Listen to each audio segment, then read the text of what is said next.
Janelle Hobson is professor and chair of the Department of Women's, Gender, and Sexuality Studies at UAlbany and the author of Venus in the Dark, Blackness and Beauty in Popular Culture. She's also co-editor of an anthology titled, Are All the Women Still White? Globalizing Women's Studies. Please welcome Janelle Hobson.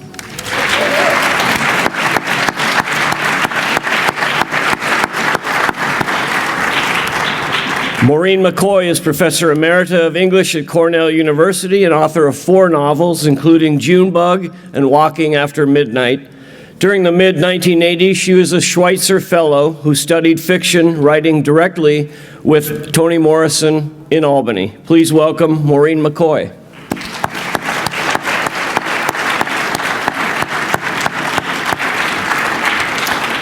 Kira Gaunt is Assistant Professor of Music and Theater at UAlbany and an ethnomusicologist who is the author of the book, The Games Black Girls Play, Learning the Ropes from Double Dutch to Hip Hop. She performs as an R&B singer-songwriter, was chosen as a member of the 2009 inaugural class of TED Fellows, and has given widely viewed TED Talks. Please welcome Kira Gaunt.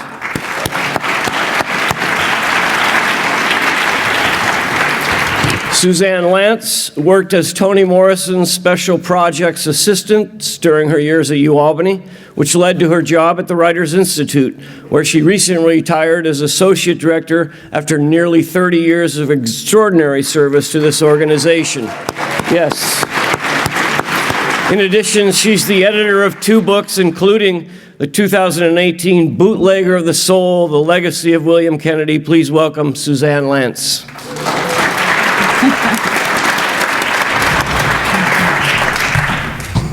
So I'm going to start with you, Suzanne. Can you talk about what it was like working with Toni Morrison and all the duties she did when she was here as Schwarzer Chair at UAlbany?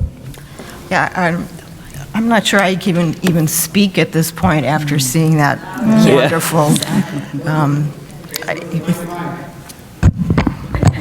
Okay, is that better? Okay. I don't do this often, so I thought the film or the documentary was just fabulous on exploring Toni's work and life and her personality too, her sense of purpose and her clarity of purpose and her theatricality and her sense of humor. And all of that she brought to the Schwarzer Chair when she was at UAlbany. And I thought I would just give a little bit of background on the Schwarzer Chair and also expand upon what Paul said at the beginning of his remarks on what she actually did at UAlbany. The Schwarzer Chairs were created in 1964 by the New York State Regents. They established the Albert Einstein Chairs in the Sciences and the Albert Schweitzer Chairs in the Humanities to be awarded by contract to higher education institutions and scholars. 5 of each were created, and each came with the financial support of $100,000 for salary and programming annually. Any college or university in New York State could submit a proposal, and UAlbany submitted one in 1984 to bring Toni Morrison to campus, and it was awarded, and that's how she came to be here. She served until the spring of 1989. Vincent O'Leary, who was the president of UAlbany at that time, chose to pay Toni's salary from the university's budget so that Toni could use the entire $100,000 Schwarzer Chair Award for programming.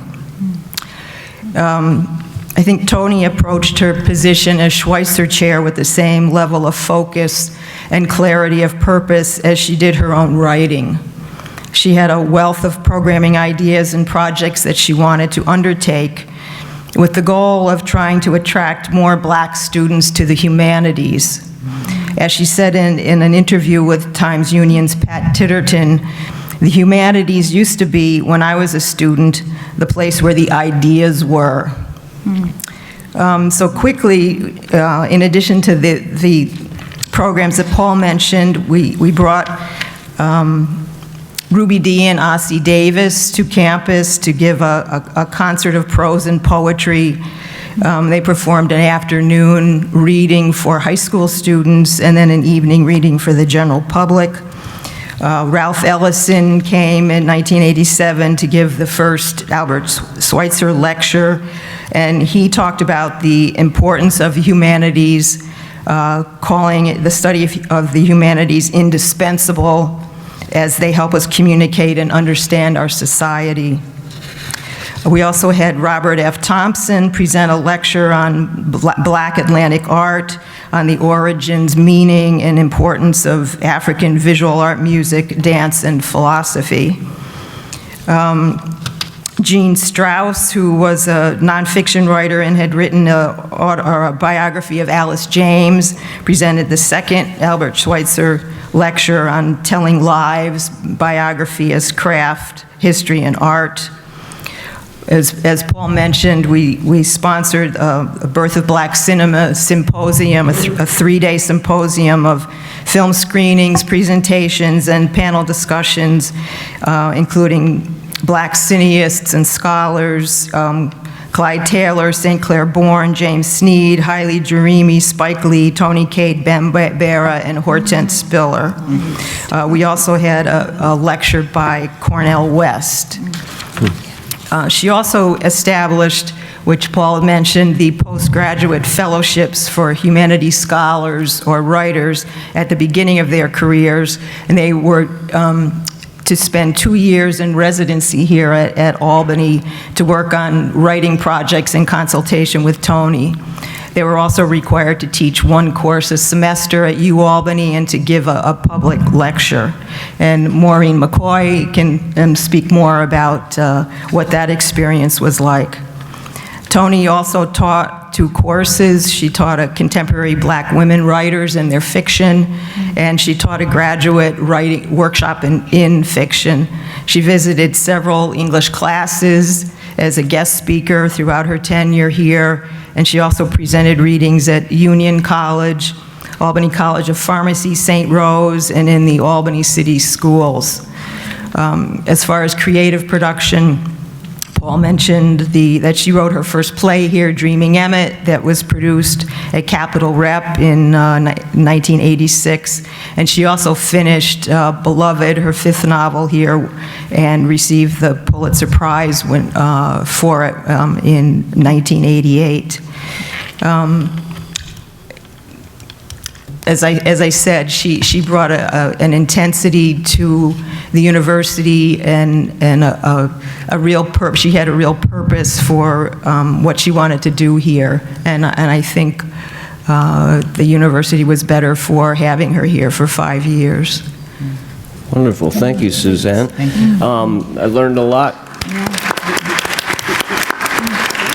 I want to turn to Janelle Hobson. Since you teach Toni Morrison's work in your classes, what reaction do your students have today? And you can also talk about the film if you'd like to.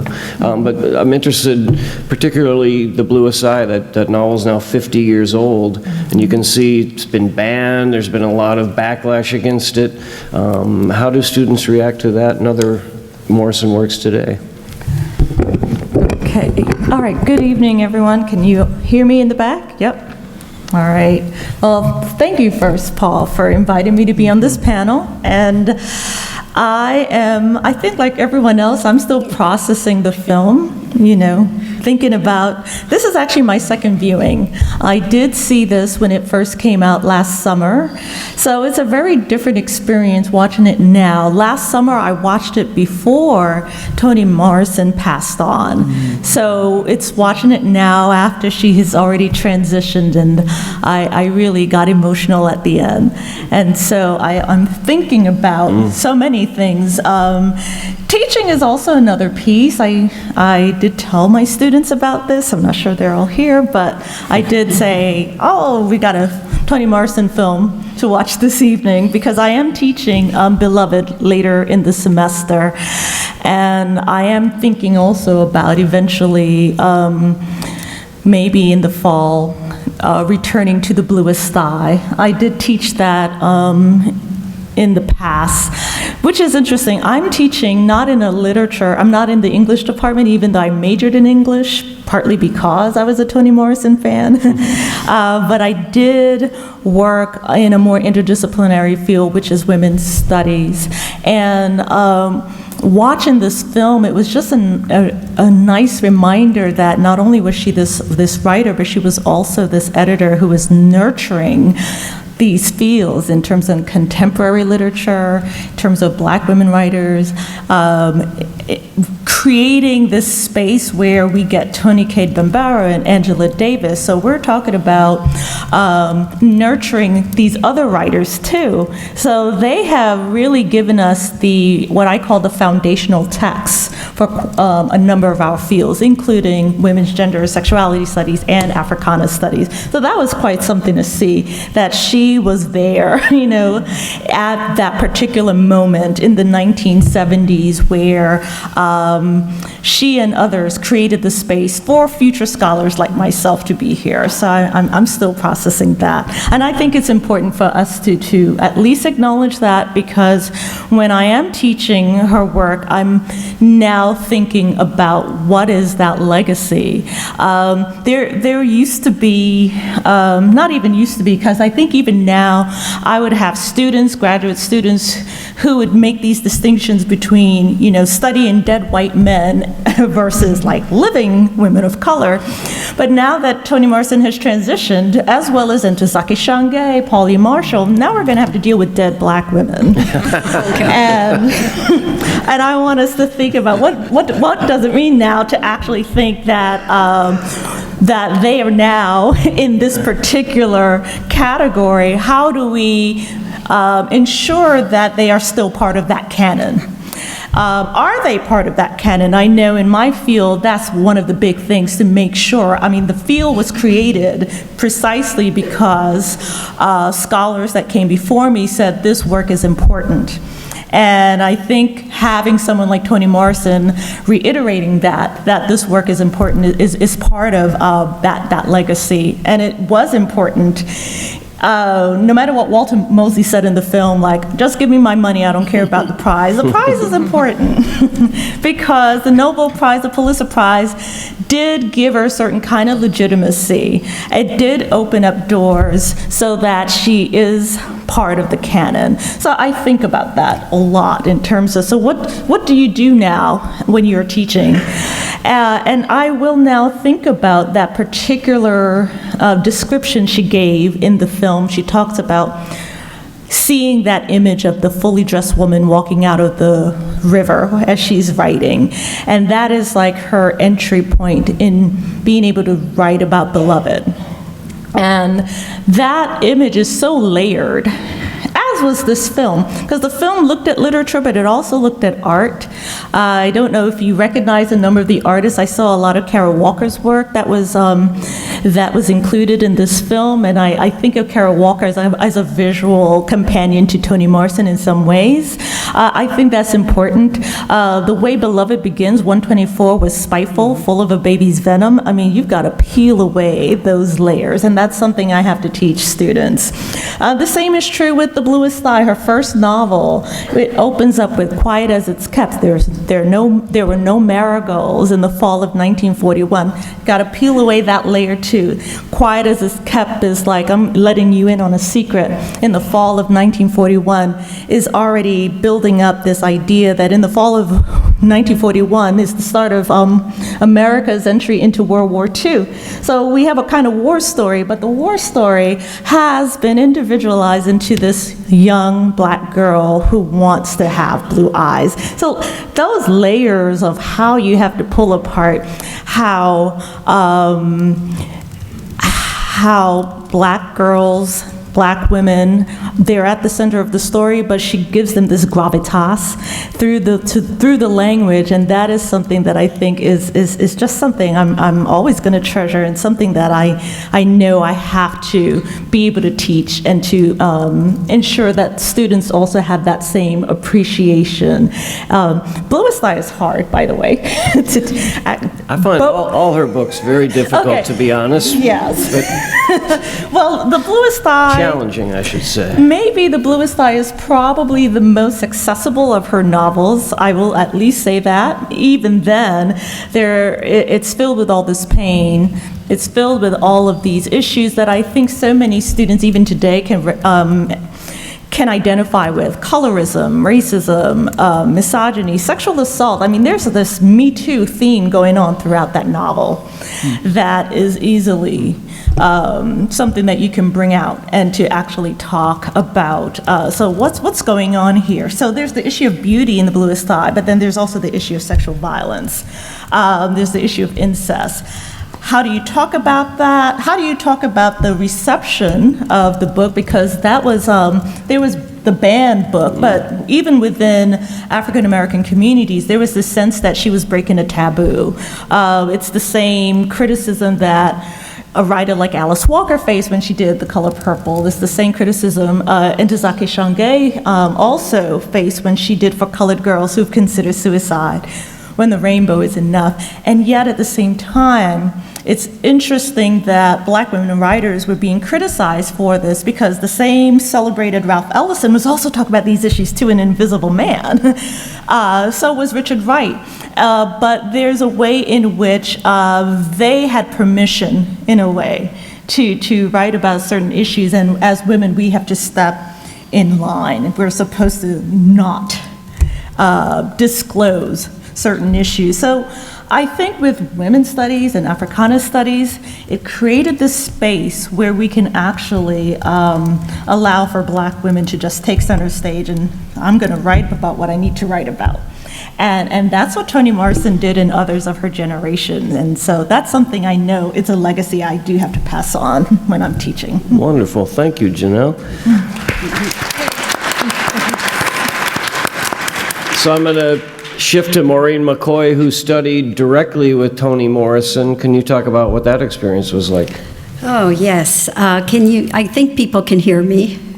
Is that okay? Well, first of all, I'm just really honored to be here, to be included at this event. It seems extraordinary to me, and like other people after this film, I feel kind of dazed and humbled, actually, and a little out of it, actually. But I think I'm going to talk about carrot cake. Did she make you carrot cake? Well, this film has brought back to me the first time I sat down with Toni at a little cafe off on Lark Street, actually. I mean, I had met her in her office, but now, for some reason, this is what we were doing, supposedly having lunch. And her generosity of spirit came through on the mark and carries through. You don't hear about this so often, but her generosity toward other writers is extraordinary. And for instance, bringing Toni Cade Bambara here was a huge gift to me and to others. Also, she loved Elmore Leonard. And I would never have thought to go read Elmore Leonard, except Toni Morrison said, I like him. And I thought, oh my gosh. But anyway, so we were having lunch, and she just gave me that look and said, now you know what this fellowship is all about. When you have the opportunity, you will give another writer a leg up. I've never forgotten those words. Because first of all, it would never have occurred to me at the time that I'd be in a position to give anybody a leg up. But I eventually went off to Cornell University, assistant professor, associate, blah, blah, full, retired, semi, sort of.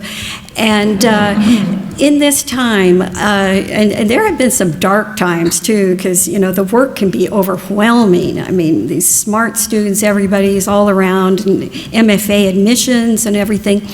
But I've always kept that in mind and thought, this is what I'm doing, though. I really am helping other writers, young writers, student writers, and of course, they never go away. I'm writing letters of recommendation with great passion to people from the far distance, but anyway, it's all really nice. But So at this little lunch, and I'm sure I was nervous, and I don't know if I was just not hungry, and I was in a phase where I didn't really eat sugar, a very short-lived phase. But so it was time to order, and to this day I cringe. I got a little cup, not even bowl, of veggie soup and a little thing of milk, which came in a carton, so it looked like I had my little school lunch. And Toni went, onion rings. And I thought, so she had this platter of onion rings that were just pulsing at me. I thought, oh my gosh, these look so good. Well, I'm not quite sure when dessert came into play, and I don't remember exactly, but I'm pretty sure for me it would have been some gruesome little bran muffin thing. And Toni got carrot cake. Well, I wouldn't have known there was any significance to that, and I hadn't forgotten it, but I didn't dwell on it until, seeing the film and thinking, oh my gosh. Now, she didn't say anything about the carrot cake. She didn't say anything like, this is, of course, inferior carrot cake. But she was obviously testing. So then all these years later, I see the film. Well, so another thing is, at some point during my time in Albany, I never got over that lunch. And I went back to that cafe, and I said, I want onion rings and carrot cake. And I thought, I have to get this out of my system. So anyway, but again, this generosity that she had with creating the Schwarzer Fellowships, for Pete's sakes, she created them as 2-year fellowships, which is really unusual in the writing world. And she said, I didn't want people coming here immediately panicked and thinking, what am I going to do next year? I better start doing things about next year. And that was just so nice. So there was all this time in the world, teaching one small class every semester of creative writing. And I loved those students. I just felt like we were having a ball. I'd stagger home, but they were just so alive and from such different backgrounds. I was still kind of a hick from the Midwest, and even though then I had been, on Cape Cod, it was New York State, woohoo. It was huge. So teaching the one class a semester, very doable, all the time in the world, then to read and write, to sink into the life, to do whatever made sense to do. And then with her, this sort of light mentoring. Not like she was talking about with her students, and certainly not like as an editor, but we'd have these little sessions. And one I remember, she just read part of this novel and said, yeah, well, okay. She said, but you have the order wrong. And I said, oh, and she sort of made motions and, something. And suddenly I understood, absolutely. Of course, she was right. So there would be these sorts of sessions, nothing too heavy, but hugely significant at all times. And then there was finally the big one.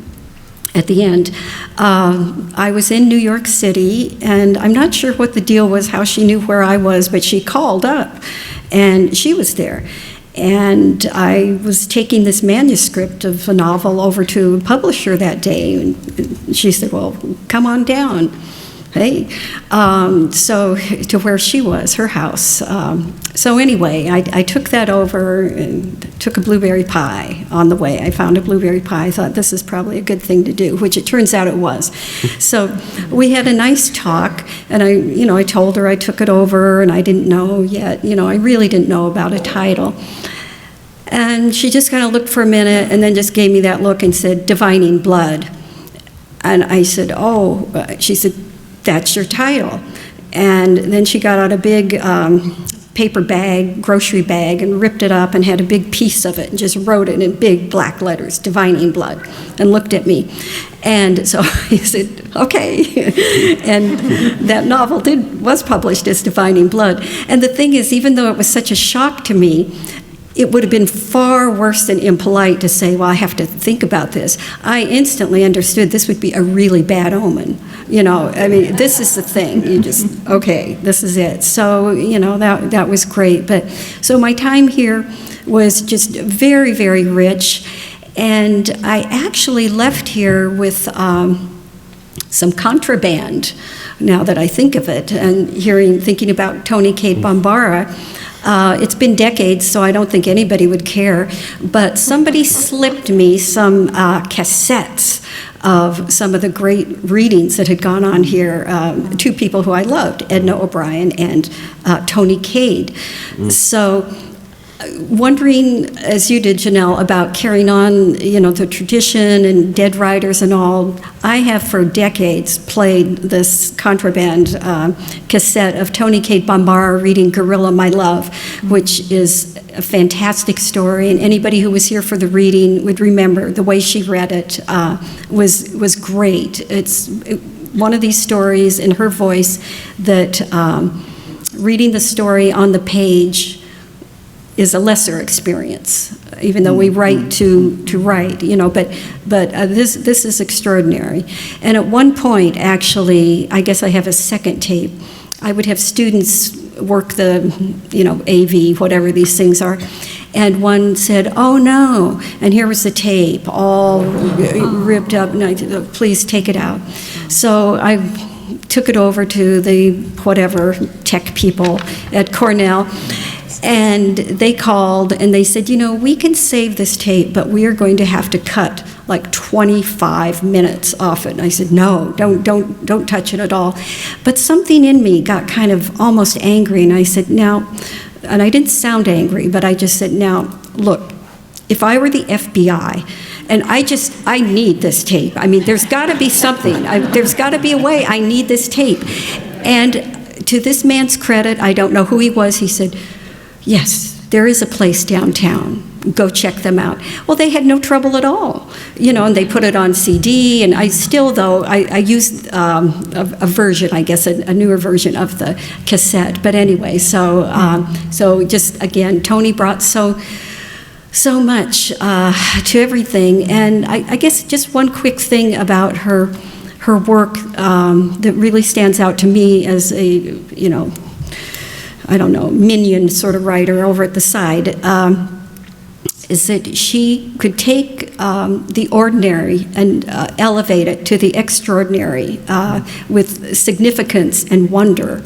And you think about how visceral the work is. Her sense of the natural world is just incredible in these books. You feel like you've never touched a tree before, practically, until you read it from her. And then on the other hand, this is what fiction writers love to do, but she does it better than anyone else. She takes the extraordinary, like ghosts and illusions and various things, and brings them down to our, utter belief in them. They're down in earth, like earth logic, after all, and you're just there. So it's those two things that she does so well. And I've just reread Song of Solomon, and now realize that the very beginning, a letter with dates, it's her birthday. And I think, I didn't know that years ago when I read that, but dates and everything are really, I know, significant to her. And I had just also reread A Mercy, which is a very, of course, disturbing novel and wonderful about in the 1600s and how everybody was, so many people were ragtag and at loose ends, and it was very, very precarious for women. Anyway, you should read the novel to see what that's all about, because it's just one more direction that she's gone in her work that I've kind of forgotten about. So I think that's it for me. And again, thank you. Thank you, Paul. Thank you, Maureen. Thank you very much. So, Kira Gott, I see you've been making some notes. Have you pulled together some thoughts about the film? And I know you've used her work in your own scholarship and writing things. What do you want to talk about? First, I want to see you after for the contraband. I think we've been looking. I think Suzanne Lance has been looking for those tapes, our archivist. She's making a note.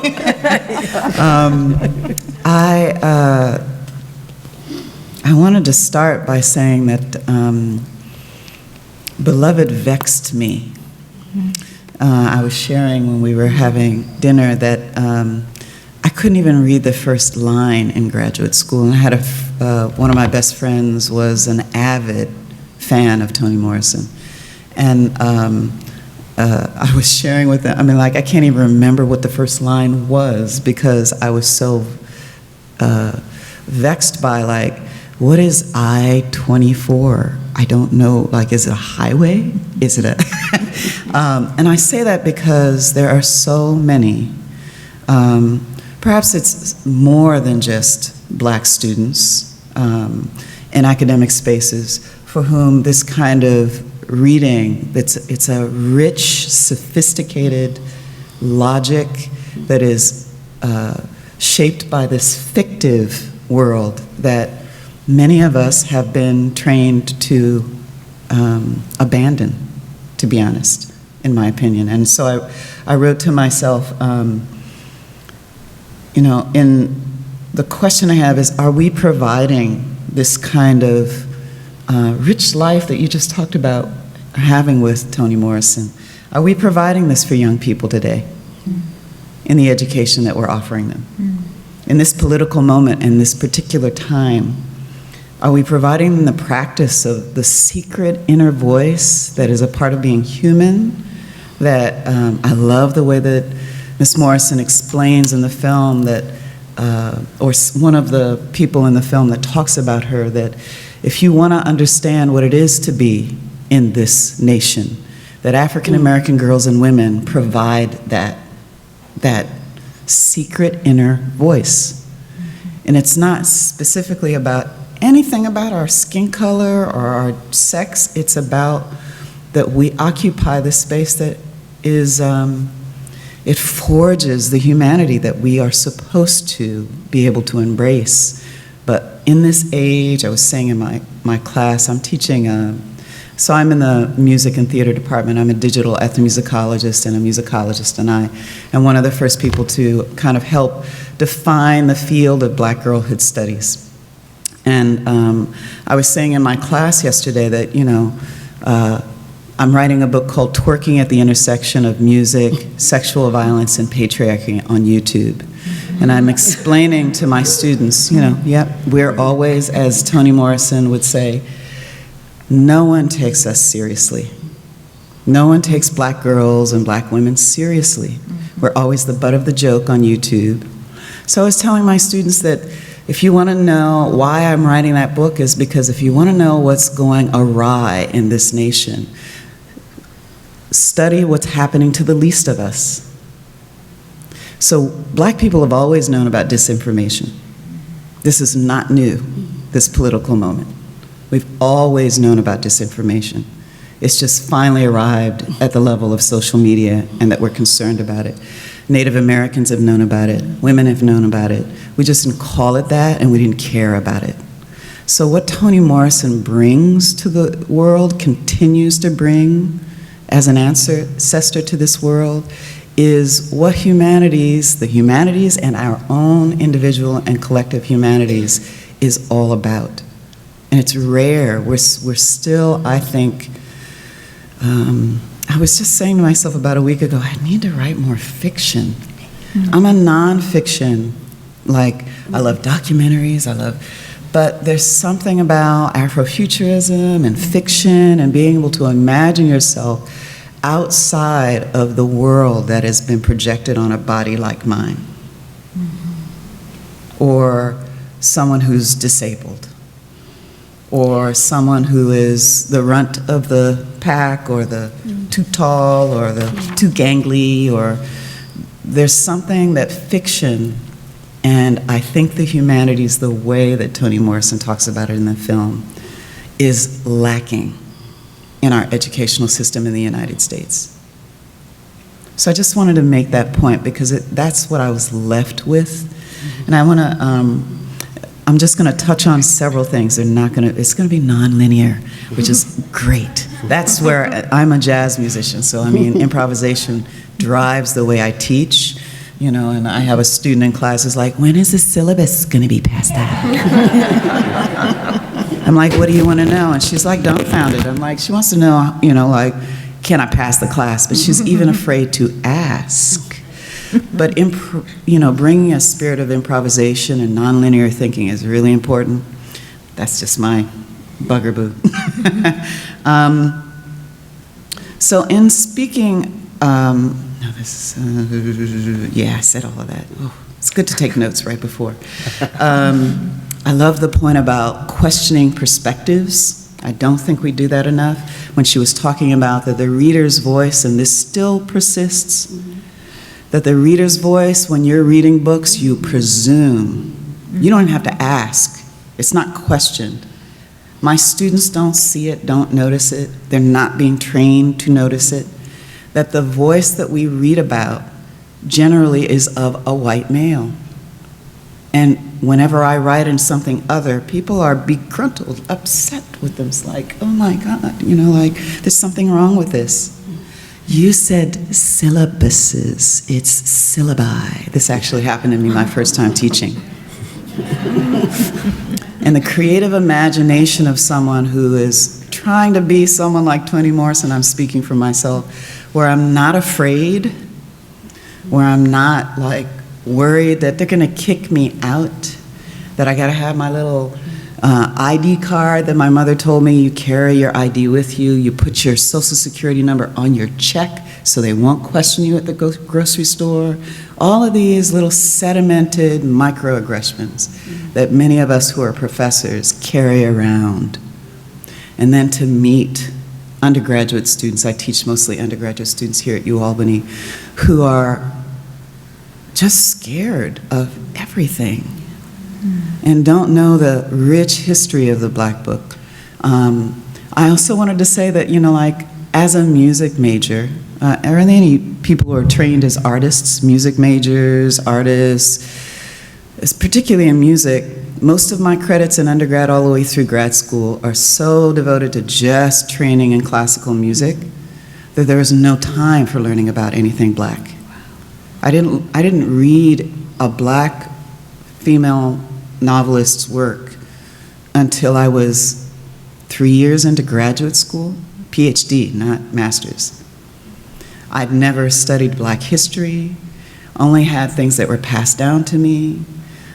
So when people who are not of African descent read books by people like Toni Morrison or June Jordan, poetry by June Jordan, or invest in plays by African American or non-white male authors and playwrights, you're doing something, but you gotta do more, like to pass that on to the people around you.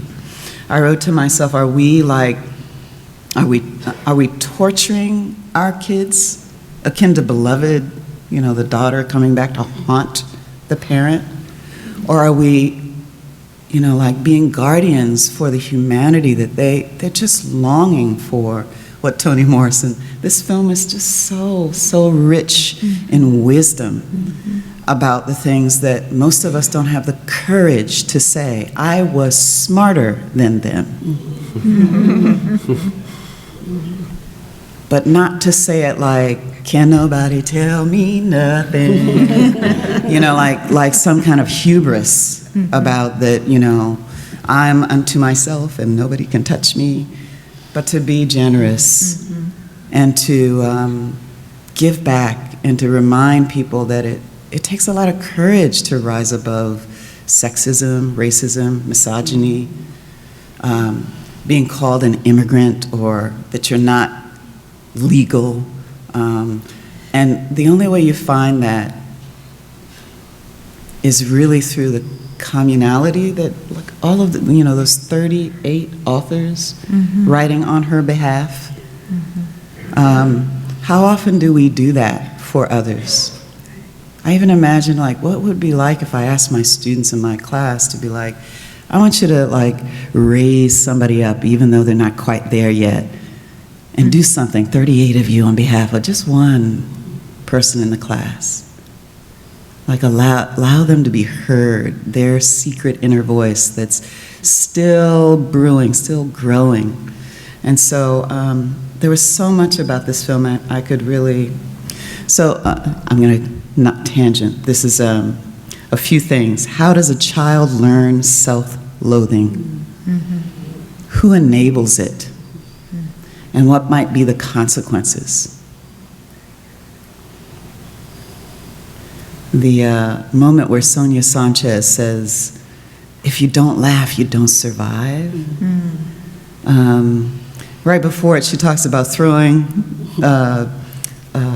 bluest eye down the stairs and then picking it up and, laughing. Like,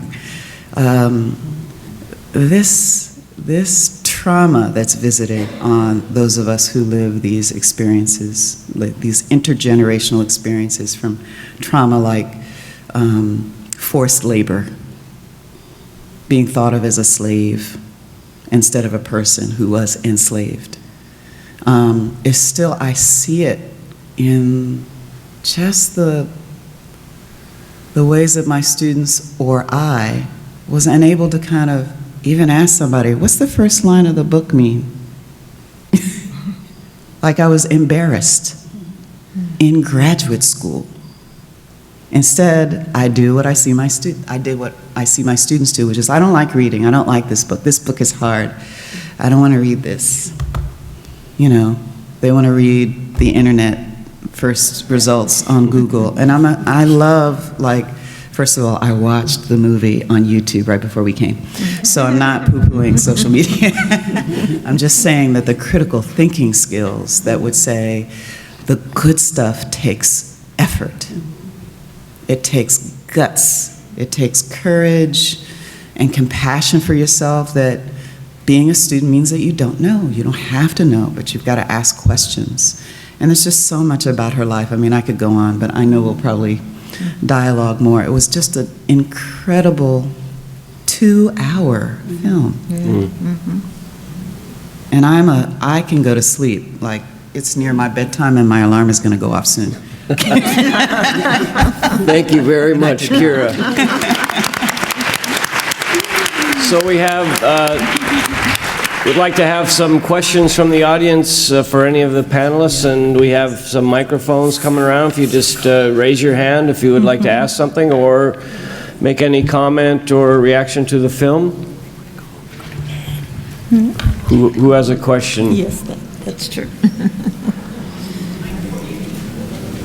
Looks like I know it is getting late. But some people want to stay and talk some more. I will share my experience very briefly. I interviewed her in 1987. I was a young reporter for the Albany Times-Union. And I felt just like Dick Cavett and Charlie Rose in this film, because she said, "That's a dumb question." And she put me in my place. And it was a dumb question, probably. But one thing I remember, I went back and read that. She talked about turning in the manuscript for Beloved, and she felt she was only a third. It was like going to be 3 parts. And Robert Gottlieb, her editor for her whole time, said, "No, this is a novel. We have to publish it." And she talked about that, because I interviewed her right after she turned in the manuscript, and an amazing relationship to them as editors. But also I liked how this film brought out her relationship as an editor to her writers. She fought for her writers. She demanded good pay for her writers. One of my favorite parts was when she told her boss, "head of household." I mean, she was tough. That's what I remember from her. Very, very tough. And I was not tough, and I did not ask good questions, and she told me that. And I respected it. Who else has a question?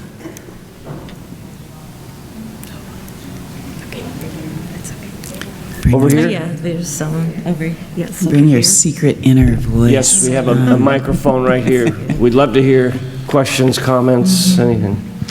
I'm just curious, did she live in Albany while she was here? What was her life like outside the university? I never, but I know Maureen went to her apartment, and Suzanne knew. Yeah, she did have an apartment. Do you want to talk about it, Maureen, or Suzanne? It's a Yes. Yes, that's it. Oh, well, you're a neighbor. Maybe you have stories. But I know Maureen was there in the apartment, and do you want to talk about it?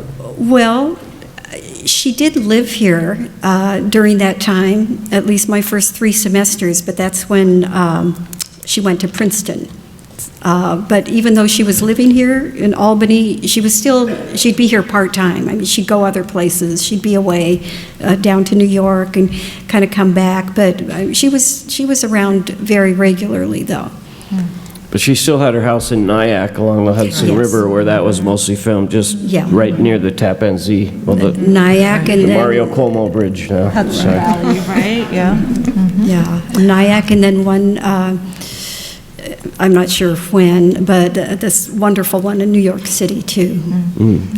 I have her office, her old office. It's my office now. So we have her chair, that great photograph that was used in the film. So we have her chair, which is going to be part of this exhibit that we're showing. And when I tape the podcast with the Writers Institute, I have the writers sit in that chair, and at the end I tell them they're sitting in Toni Morrison's chair, and they just, every one of them just goes amazing, and they want to just hold it and take a selfie in it and everything. She has that power. But who, I see some. there's hands up all the way in the back. Can we get them a microphone, or? Oh, I'm sorry. We can't see too well. Sally. Hey, Sally. Hi, Paul. I just want to, what is happening, where's her sons? Does anybody know what's happening with her sons? I know one of them. To have quite a mother like that. One of them had passed away a few years, and actually passed away before she did. I think in 2015. I think it was Slade Morrison. And she had co-written children's books with him. So I am, at least in some of the articles I've read, I did hear that she unfortunately had to experience the death of one of her sons. But I don't know about the other one. I think he's still alive, right? Yeah. As far as I know, Yeah. yeah. We have, I think, 2 more questions there. Can you?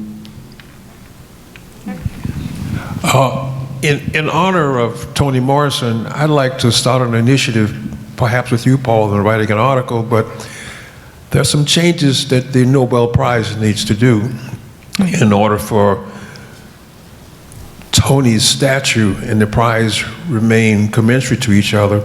They need to change their rules to, one, a Donald Trump could never receive a prize because the end doesn't justify the means. And number 2, I probably pronounced her name incorrectly, but Song Shi should have her prize taken back. And I understand they don't do that either. Thank you. Thank you, Willie. We're getting political. That's fine. She was a very political writer, I think. Yes. Yeah.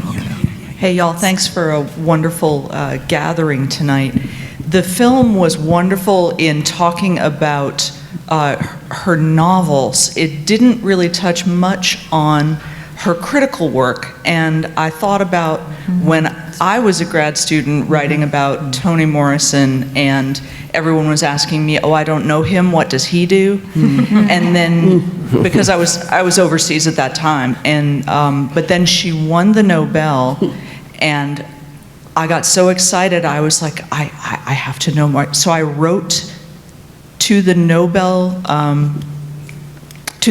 Committee, Stockholm, Sweden, that was the entire address, and asked for a copy of her speech, and they sent me one. And I still have it. But when I think about that Nobel speech, which later has been, of course, republished, and when I think about Playing in the Dark, and the things that she published, you know, other places, there was not a place for that in the film, and I'd like you to talk about her as a cultural critic and a literary critic, if you might. I read that book. Okay, sure. I read that book many times. You know, that's a really good observation, because that work is so important too. Playing in the Dark in particular has been so helpful.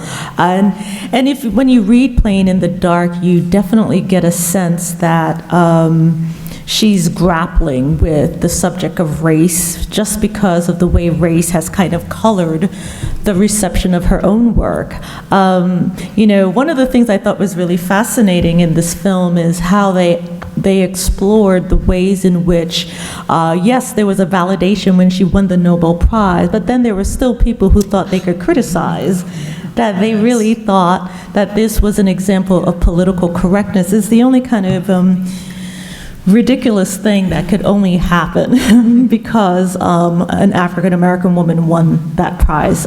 It never, and I would say a black woman in particular, because I can't imagine that conversation would have come up if, who was another, I'm trying to think of a black male writer, if they had won.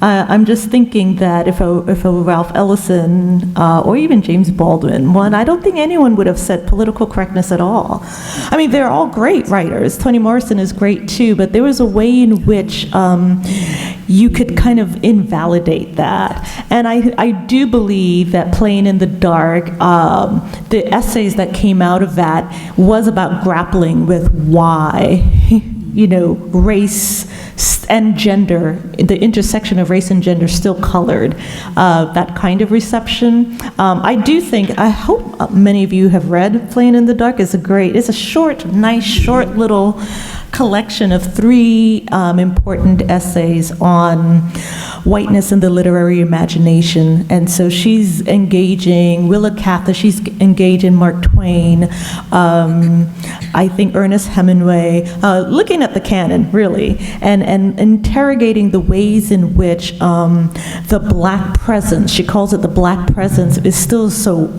very much there.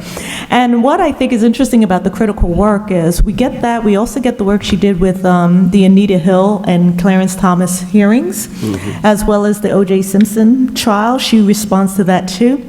And then, of course, the more recent one, the Self-Regard. I think the book was actually being sold, and she has a whole series of essays on othering and otherness.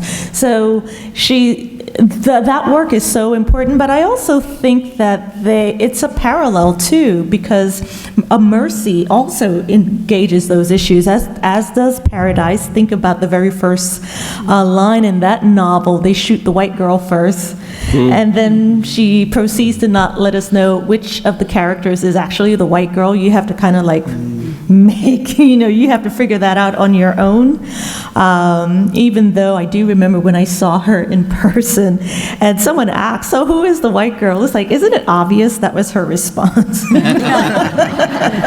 And then never bothered to say who was obviously the white girl. But she's playing with those ideas, and I think that that's always something that I think is just a real treasure. I don't know if you are familiar with her short stories, because that's something else that she's done. Recitative also does something similar. We have 2 characters. One is black, one is white, and again, she doesn't let you know, who's who. So it's this, that too is a kind of critical and theorizing that she's doing there too, in terms of what does race mean, and what does it mean for her to engage these issues of race around gender, around womanhood. I think those are all, the pieces that we still have to grapple with. I actually like, because Kira, you talked about how sometimes you just get stumped at the very first page. The first 50. Okay, the first. Yes. That can happen. She's worked, but that can happen. But at the same time, I think that's what makes it so important, because you have to do the work. Yeah.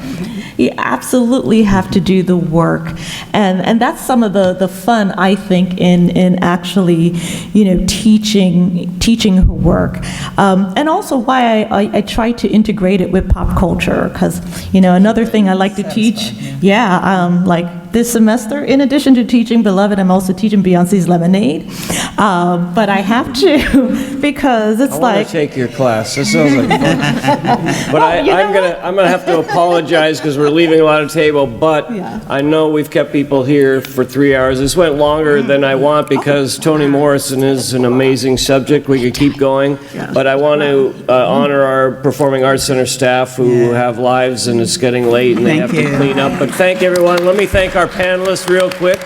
I remind you to please come on February 18th to the Science Library, 10:30 a.m. for that Toni Morrison tribute on her birthday and an unveiling of our exhibit. I want to thank our panelists, Suzanne Lance, Kira Gaunt, Maureen Mccoy, and Janelle Hobson. Thanks a lot for coming, and watch for more Toni Morrison tribute programs.